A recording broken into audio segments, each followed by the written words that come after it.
Good evening. Great to be with you on a Thursday night. Had some rain in LA. Unusual, but always welcome. Let's light up the darkness. And who is with us on a Thursday, approaching Shabbos? Yehud in South Carolina, Nancy in North Carolina, Stephen in New Hampshire, Pam in Oregon, Leona in Illinois, Bill in chilly mid-Missouri. Where did our wonderful spring temperatures go? Paul in the great Northwest, Renee in Indiana, sitting upright and feeling a bit better. Thank God, and that is good to hear, Renee. May you have a complete recovery.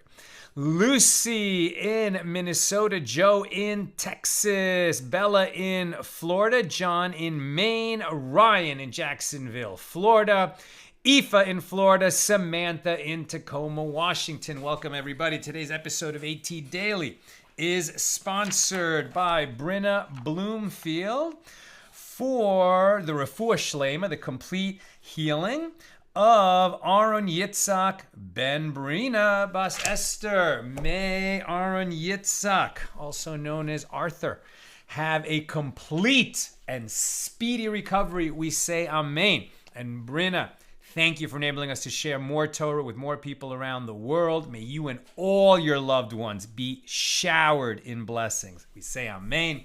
If you'd like to dedicate an episode of AT Daily in honor or in memory or for the healing of a loved one, donate.accidentaltalmudist.org. Nina will put the link in the comments. Okay. We are opening a new chapter here in Tractate Nazir, the 17th volume of the Talmud. Today we begin chapter 5.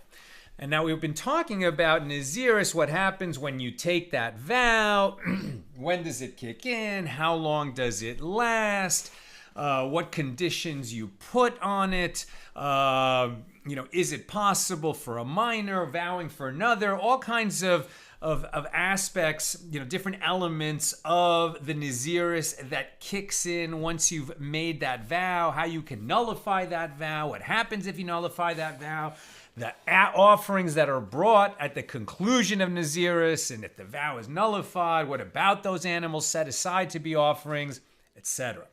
Now in this chapter 5, we're going to explore a little bit about taking that vow, and what if you made a mistake when you took the vow? You didn't mean to take the vow. You spoke in error.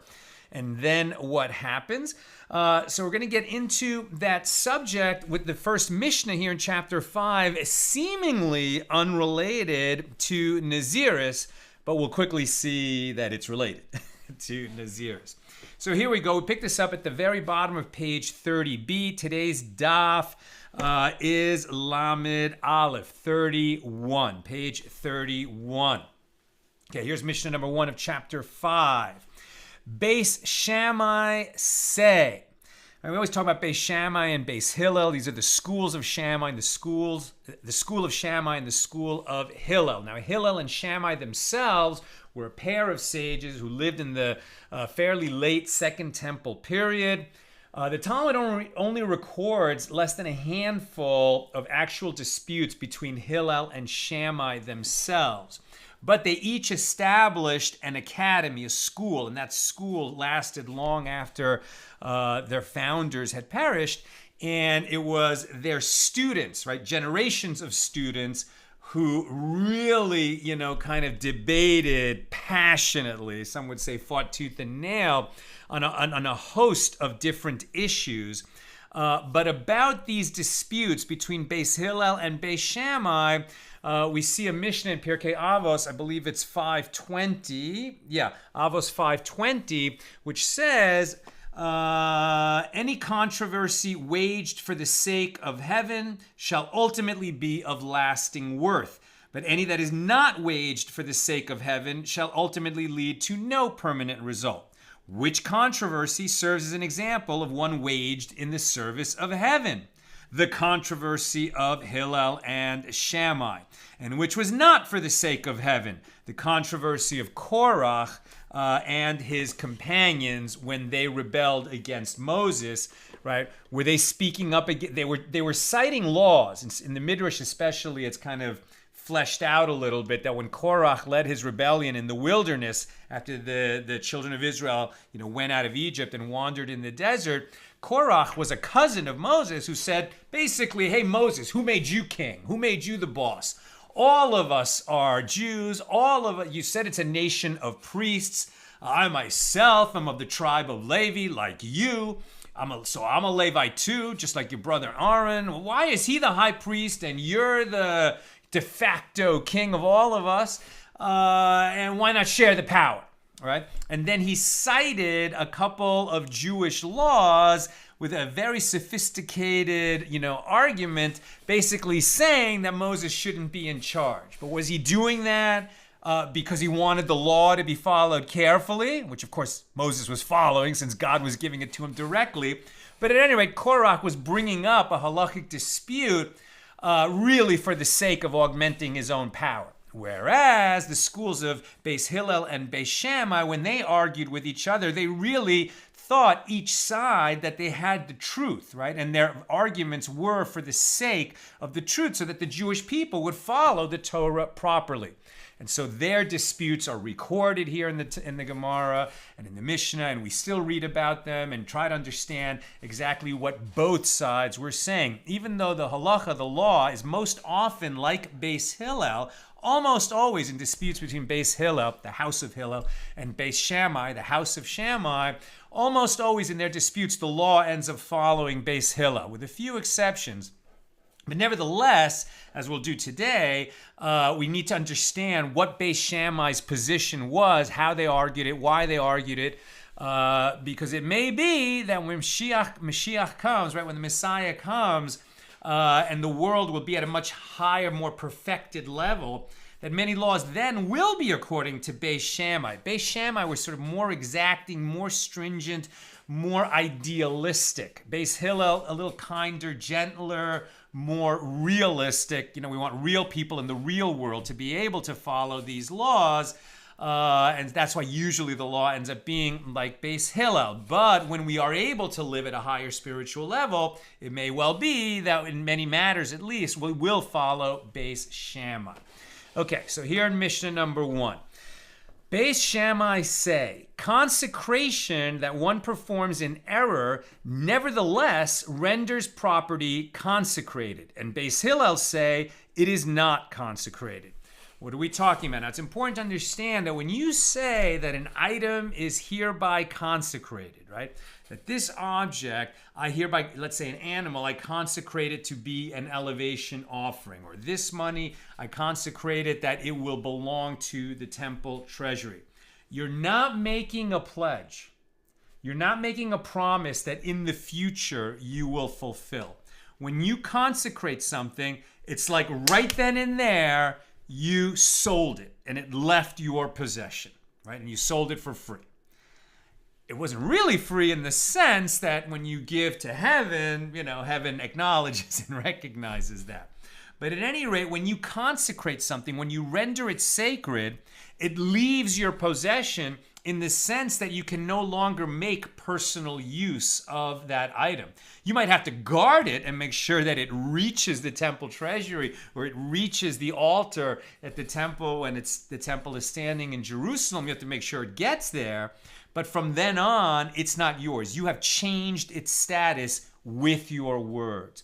And what Beis Shammai and Beis Hillel are arguing about here is, well, consecration is such a serious matter. What if you say, I consecrate something, but you made a mistake and you misspoke when you uttered those words of consecration? So did the consecration take hold?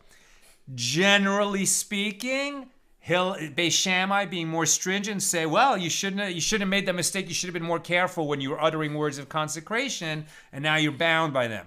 And Beis Hillel, a little bit more easygoing and saying, humans make mistakes. We want to go to what exactly was the intent when he spoke those words. And so some words of consecration that are uttered in error will not bind the person. Of course, there's going to be nuances and exceptions to these principles. Okay. So Beis Shammai say consecration that one performs in error is nevertheless renders property consecrated, and Beis Hillel say it is not consecrated. Now, what is the case that they're talking about, right? Because it's too general of a principle for it to always apply. So now the Mishna will immediately say, what are we talking about? How so? What is considered an act of erroneous consecration? So if one said, a black bull will emerge from my house first. A black bull that will emerge from my house first is consecrated. And then a white bull emerged first. Beis Shammai say that bull is consecrated. And Beis Hillel say it is not consecrated. Similarly, if one said, a gold dinar that will come up first in my hand is consecrated. And when he reached into his pocket and pulled out a dinar, it was a silver dinar. So Beis Shammai say it is consecrated. And Beis Hillel say it is not consecrated. And likewise, if one said a barrel of wine that will come up first in my hand when I enter the cellar is consecrated, and a barrel of oil came up first in his hand instead. So Beis Shammai say it is consecrated, and Beis Hillel say it is not consecrated. Now, right away, you could say, if he had said, whatever bull comes out of my house first is consecrated, then whatever bull comes out first is consecrated. There's no room for error. His statement was clear, right?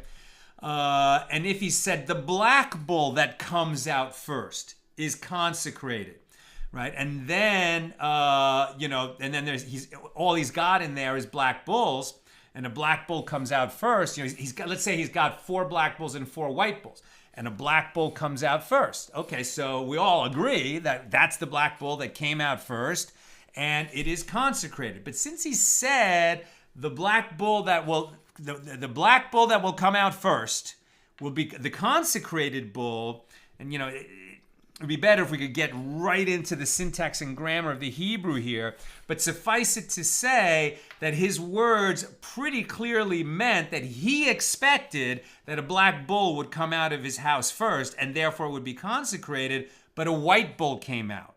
And so Hillel says, well, obviously he didn't intend that. He didn't intend one of his white bulls to be consecrated. And with respect to certain breeds of bull, the black and white can be quite different, right? I mean, if you're talking about bulls that are used, a certain breed of bull that could become, a bull for eating or for plowing, and whichever context and whichever breed we're talking about, there could be a big difference in the black bulls versus the white bulls in terms of the value of the item being consecrated. So he might have really been, clear about what he intended, but his words were a little bit too ambiguous, right? So Beis Hillel is going to be just more forgiving of his errors than Beis Shammai. And let's see how they flesh this out.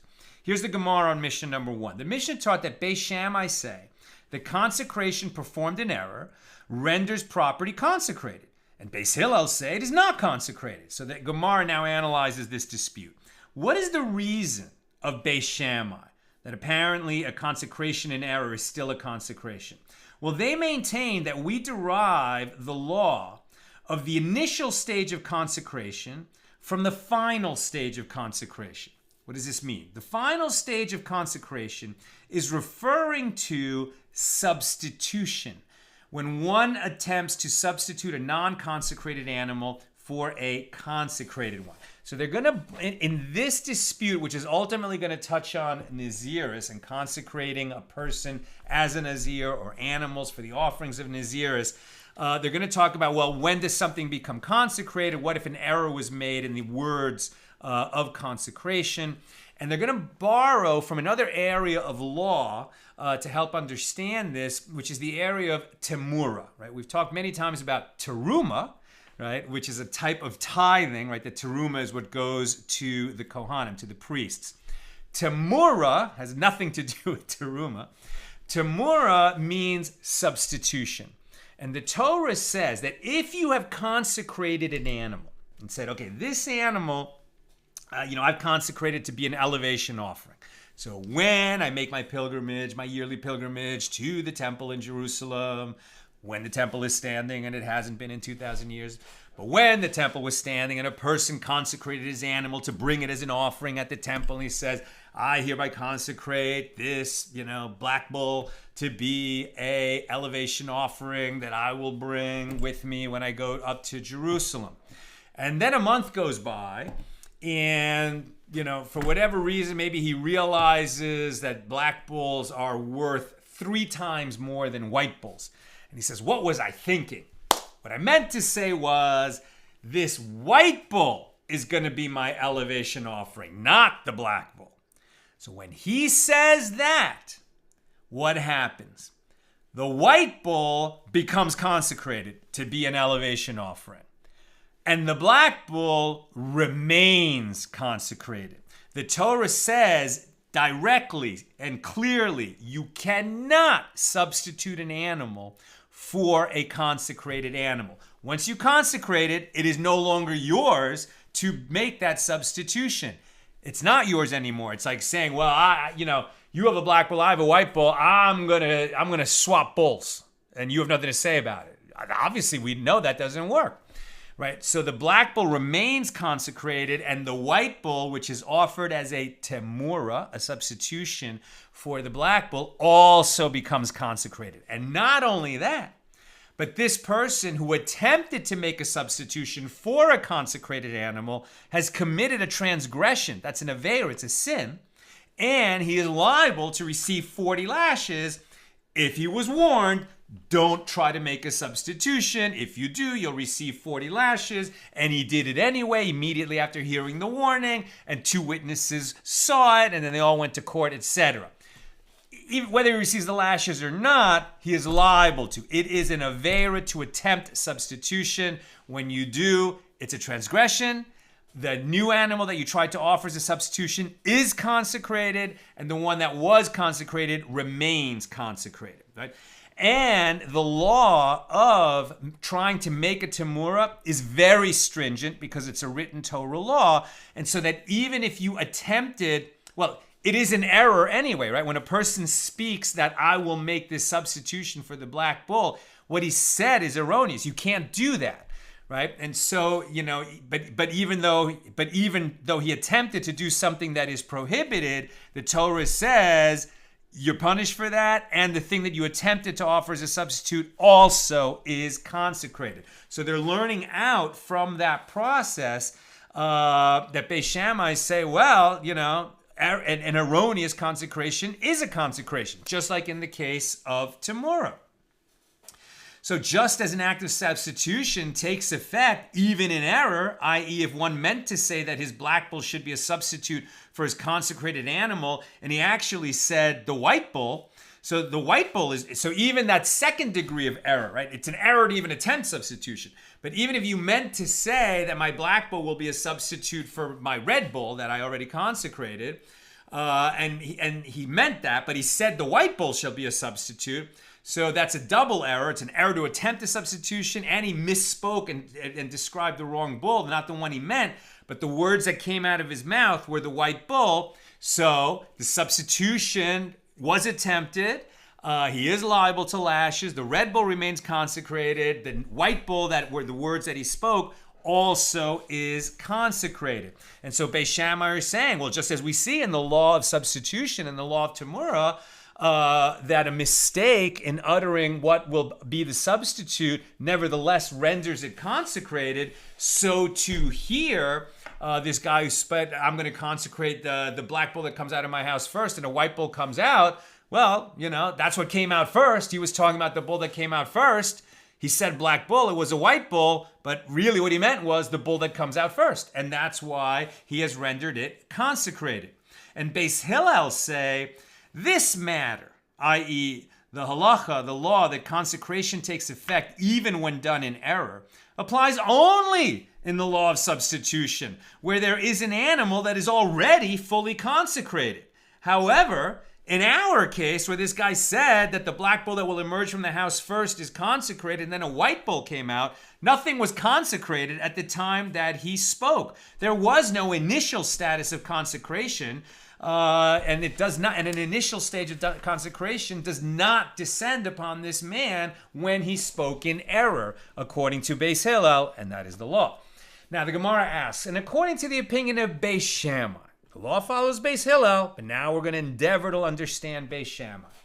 So according to the opinion of Beis Shammai, who derived the halacha of the initial stage of consecration from the law of substitution, just as if one said at the start of the day, meaning this animal is a substitute in exchange for this animal in the middle of the day.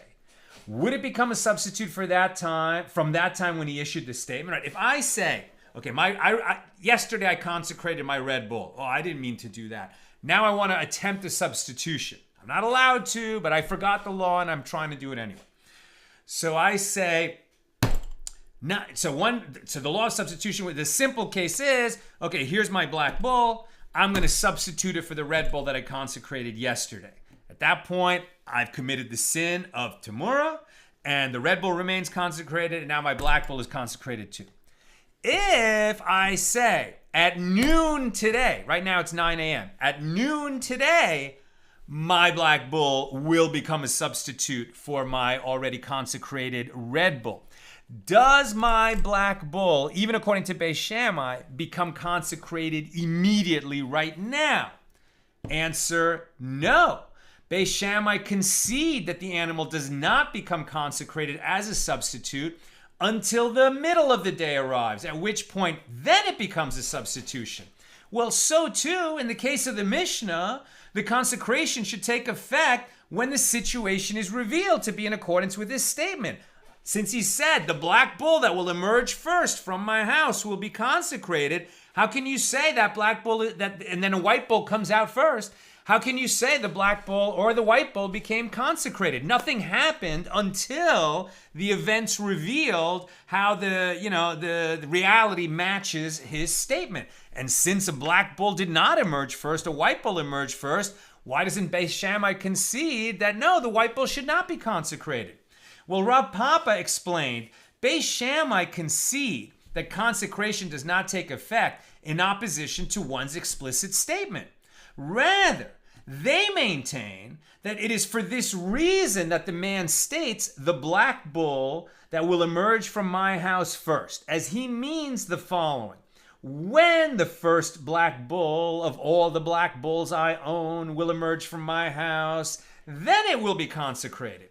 So when Beis Shammai ruled that the bull is consecrated, they were referring to the first black bull that emerged, right? In the Mishna it said, the man said, the black bull that will emerge first from my house will be consecrated, and a white bull emerged. So Beis Shammai say the bull is consecrated. Rav Papa is saying when Beis Shammai said the bull is consecrated, they don't mean the white bull.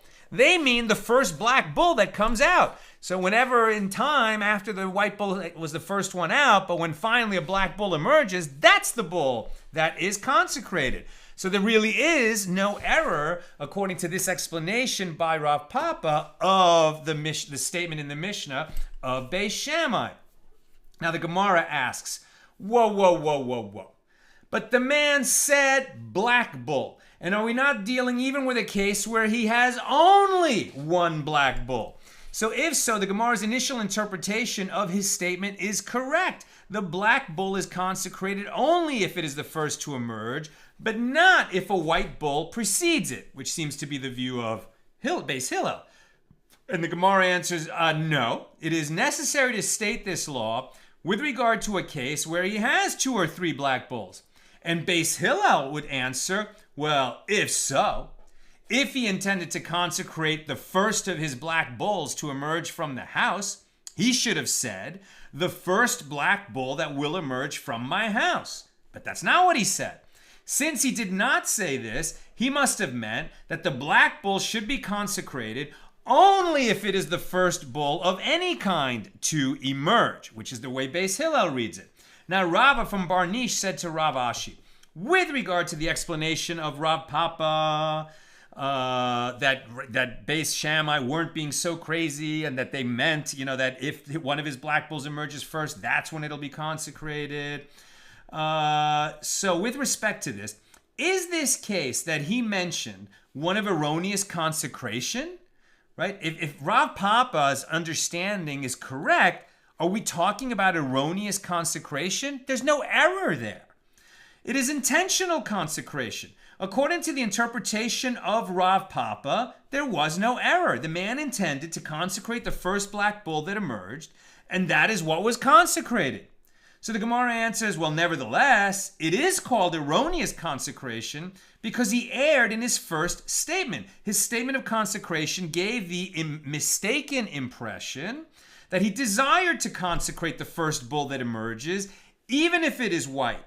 In any case, Rav Papa indicates that even when Beis Shammai hold that an erroneous act of consecration does not take effect, in any case, Rav Papa indicates that even Beis Shammai hold that an erroneous act of consecration does not take effect. And the Gemara questions this assumption. And do Beis Shammai hold that an indisputably erroneous act of consecration is not considered an act of consecration? But didn't we learn in the Mishna on page 31b of our tractate, with regard to one who took a vow of nazirus and later made a request to the halakhic authorities to dissolve his vow, and they dissolved his vow, and he had already separated an animal for one of his nazirus offerings beforehand, it shall go out and graze among the flock, like any other non-sacred animal. And the Mishnah continues, Beis Hillel said to Beis Shammai, don't you concede that the reason for this ruling is because it is an erroneous act of consecration, and that a consecration of this kind does not take effect, and that is the reason it shall go out and graze among the flock, right? Somebody became a Nazir. Then he set aside animals to be his offerings. Probably not the sin offering yet. And then he went to a halakhic authority and he said, I didn't mean to become a Nazir. Please nullify my vow, it was made in error. And they nullify his vow. Then those animals return to the flock because the consecration was made in error. The animals were consecrated based on an erroneous assumption that the vow of nazirus would hold, which was made in error and nullified by the halakhic authority. So the same law should apply to all erroneous acts of consecration, say Beis Hillel. And one can learn from here by inference that Beis Shammai hold that an entirely erroneous act of consecration is considered consecration, as is evident from Beis Hillel's challenge to Beis Shammai. So the Gemara answers, no. This is not the case. Rather, it is Beis Hillel who made a mistake in their understanding of what Beis Shammai's position was. They thought that Beis Shammai's reasoning was because an erroneous act of consecration is considered consecration, and therefore they raised a difficulty with regard to the case of the Nazir. And Beis Shammai said to them, our reasoning in the case of the black bull is not because it is an erroneous act of consecration. Rather, it is merely called an erroneous consecration because he erred in his first statement, as he actually meant to consecrate the first of his black bulls to emerge from his house. So the Gemara continues to ask, and do Beis Shammai hold that an indisputably erroneous act of consecration is not considered consecration? Come and hear proof from the Mishna on 31b, that's Mishnah number 2 of this chapter, our next Mishnah, that they maintain that an erroneously consecrated item is considered consecrated. And here's the example that we're going to get, right? It's going to be our next Mishnah. If there were several people walking along the way, and one other person was approaching them, and one of those who were walking said, I am here by a Nazir if this person coming toward us is so-and-so. And another one of them said, I am here by a Nazir if that person is not so-and-so. While a third member of the group said, I am here by a Nazir if one of the two of you is a Nazir. And a fourth person said, I am here by a Nazir if neither of you, the first two, is a Nazir. And another added, I am here by Nazir if both of those first two people are Nazir. So finally, the last person said, well, I am here by Nazir if all of you who spoke before me are Nazir. Now, Beis Shammai say, all of these people are Nazir. As by saying, I am here by a Nazir, they have accepted Nazirus upon themselves, even if their statement turns out to be incorrect. right? Go back to the first person. They're walking along. In the distance, somebody's approaching them. They can't tell who it is. And I say, I am hereby a Nazir if that's John, our good friend John. And the other one says, I'm hereby not a Nazir. I'm hereby a Nazir if that's not John. So either it's John or it's not. So if the condition works, one of us is a Nazir. Either it's John, in which case I'm a Nazir, or it's not John, in which case this one's a Nazir. But Beis Shammai say about these statements, as soon as you say, I am hereby a Nazir, this conditional if something is true or not true that's going to happen in the future, or that has already happened but will be revealed in the future, doesn't matter. That the condition, this kind of a condition, doesn't matter. As soon as you said, I am hereby a Nazir, you become a Nazir. That's what we've heard so far. Let's keep reading. The Gemara analyzes this Mishnah. But here, it is clearly a case of an erroneous act of consecration, as the statements of some of these individuals must have been false, right? It cannot be John and not John. It can't be that both of these people are Nazirim or neither of these people are Nazirim when they both made a condition based on whether the approaching stranger is a specific individual. And yet the Mishnah teaches that Beis Shammai maintain that all of these people who made statements, I am hereby a Nazir if, all of them became Nazirim. So the sages say in response, in fact, in general, Beis Shammai hold that an erroneous act of consecration is considered consecration, as is evident from this law involving the case of the Nazirim. However, the particular Mishnah here concerning the black and white bulls is not based on that law.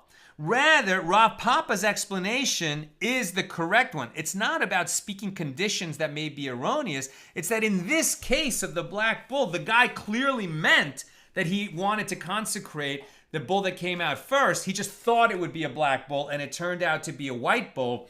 But since we can read into his statement that what he meant to do was consecrate the first animal that came out, it is consecrated. Abaye said a different explanation of our Mishnah.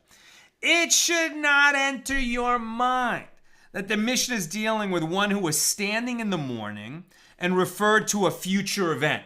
The bull that comes out first, the black bull that comes out first will be consecrated. That's not what our Mishnah is talking about, says Abaye. Abaye is saying, no. This guy's talking later in the afternoon about the bull that came out first. Not will come out first, but came out first. He's talking about a past tense event, something that already happened. And maybe he misspoke about what already happened, but it wasn't a condition based on something that may or may not happen. He just described what already happened erroneously. Abaye said this different explanation. Should not enter your mind that the Mishnah is dealing with one who is standing in the morning and referred to a future event. Rather, with what are we dealing here? With one who is standing at noon, after the bulls had already left the house. And he said, the black bull that emerged first from my house shall be consecrated. And people said to him, a white bull came out first.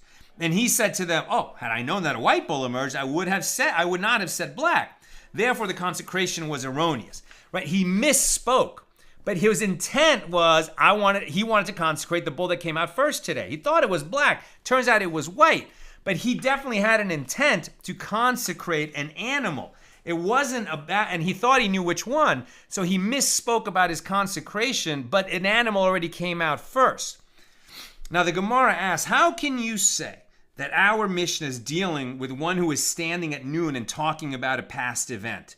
In the subsequent example, the second paragraph of our Mishnah, it teaches about a gold dinar that will come up in my hand first, shall be consecrated. Then he pulls out a silver dinar.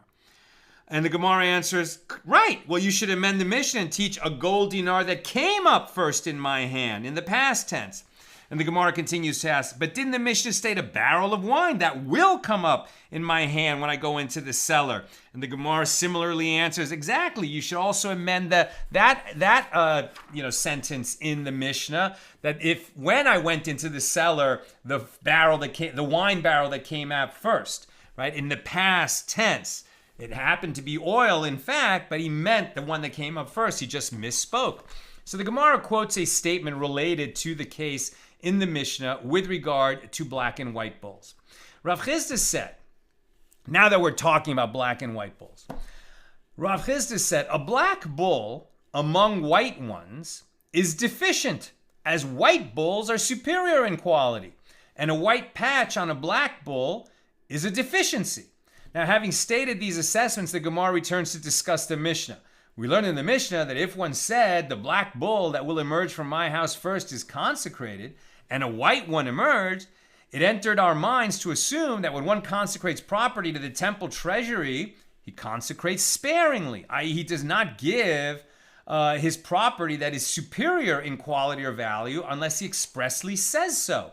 And yet Beis Shammai say that the white bull in this case is consecrated, which would mean that he meant to consecrate a bull that was maybe worth $1,000, and now he's going to have to live with the fact that he consecrated a white bull that is worth $2,000. And yet Beis Shammai said that the white bull is consecrated, which indicates that the white one is inferior in quality, which contradicts this statement of Rav Chisda. So the Gemara examines this assumption. Well, rather, what then? Will you say that according to the opinion of Beis Shammai, one typically consecrates generously and donates his property, that which is most expensive? However, the continuation of the Mishnah states that if one said, the gold dinar that will come up in my hand first, and then a silver one came up, Beis Shammai say it is consecrated. So if Beis Shammai hold that one would have in mind to consecrate only the superior quality, why would the inferior silver coin be consecrated? If he intended to consecrate gold and then silver came up, why would we say that the silver is consecrated? That clearly wasn't his intent. So the Gemara counters, well, what then? Does a person consecrate sparingly? Yet the subsequent example of the Mishnah states that if one said a barrel of wine that will come up in my hand first, and then one of oil came up, and Beis Shammai say it is consecrated. But oil is preferable to wine. So I guess oil is more expensive than wine. So why is the oil consecrated? And the Gemara answers, if the problem is due to that, this is not difficult, as the Mishnah was taught in the Galilee, where wine is preferable to oil. Olive trees are plentiful in the Galilee, and therefore oil is cheaper than wine. Therefore, the entire Mishnah can be explained in accordance with the opinion that people consecrate sparingly. We're getting at the question of what was his intent? Was he intending to consecrate the most expensive bull or the least expensive? And the Gemara comments, well, in any case, the first clause of the Mishnah poses a difficulty to the opinion of Rav Chisda, as it indicates that a white bull is less valuable than a black one. And the Gemara answers that Rav Chisda could have said to you, when I said that a white one is superior, I was referring only to a Carmanian bull, a type of bull in which the white animals are superior in quality to the black ones. In all other cases, black bulls are considered superior to white bulls, and the Mishnah was referring to standard bulls. And the Gemara quote, and I'm almost done, so if you have questions or comments, get it in. So the Gemara quotes another statement with regard to bulls. And Rav Chisda said, with regard to bulls, a black bull is good for its hide, a red bull is good for its meat, a white bull is good for plowing. And the Gemara asks, but didn't Rav Chisda say a black bull among white ones is deficient, which indicates that a black one is inferior in all regards? And the Gemara again answers that Rav Chisda could reply, when I said that, I was referring only to a Carmanian bull, but not to other bulls.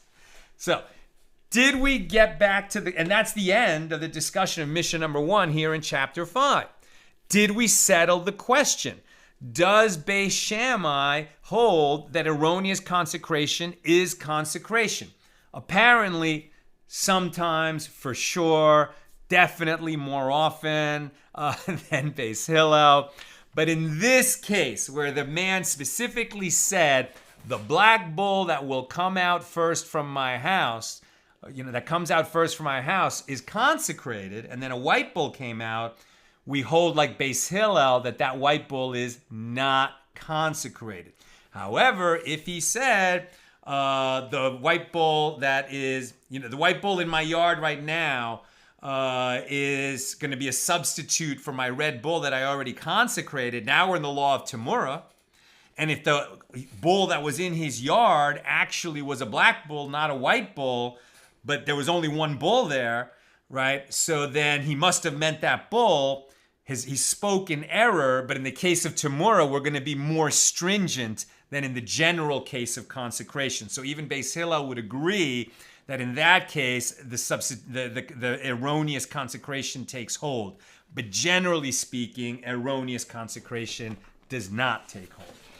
Okay, let's go to questions or comments on Nazir 31. Christo, this makes me think of a Haftorah reading in the book of Judges where a man, I can't recall his name, made a vow for a burnt offering, and it was his own daughter who stepped out. Right, so this was a general, right, who said, who was so grateful that he, that God granted him victory in battle. And he said, stupidly, like the first, I think he said animal or the first, he just said the first that runs out, that steps out of my house, or the first that emerges from my house will be consecrated as an offering. And it was his daughter, like we don't practice human sacrifice. It makes no sense. But it was this terrible, terrible story. And somehow he was held liable for that, so it was just a real tragedy.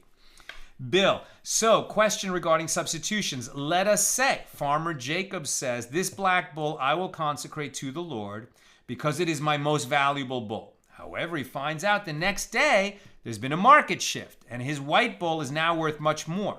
And Farmer Jacob naturally wants to give God his best bull.